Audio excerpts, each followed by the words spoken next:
ఒరేయ్, మా కాలంలో ఇలా ఉండేది కాదు. సూర్యోదయం అయ్యే లోపలే ఇల్లు తుడిచి బయట ముగ్గు పెట్టేవాళ్ళం. సరే అత్తయ్య, రేపటి నుంచి అలానే చేస్తా. అమ్మా కాఫీ తీసుకో. ఒరేయ్, మా కాలంలో ఇలా ఉండేది కాదు. చక్కగా కోడలు పద్ధతిగా తలస్నానం చేసి మడి కట్టుకొని కాఫీ ఇచ్చేది. కష్టపడి ప్రయత్నిస్తా అత్తయ్య. ఏంటి సూర్య, ఎన్ని చేస్తున్నా కూడా ఇంకా ఇదే మీ కాలానికి మా కాలానికి తేడా. మా కాలంలో భర్త పేరు పెట్టి పిలవకుండా ఏవండి అని గౌరవంతో పిలిచేవాళ్ళం. కాళ్ళ దగ్గర కూర్చునేవాళ్ళం.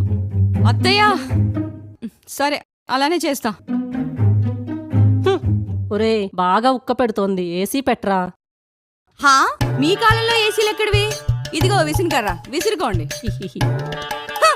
ఒరేయ్, రేపు మన గుడి దగ్గర భజన ఉందిరా. కాస్త ఆఫీస్కి వెళ్ళేటప్పుడు కారులో దింపేయ్.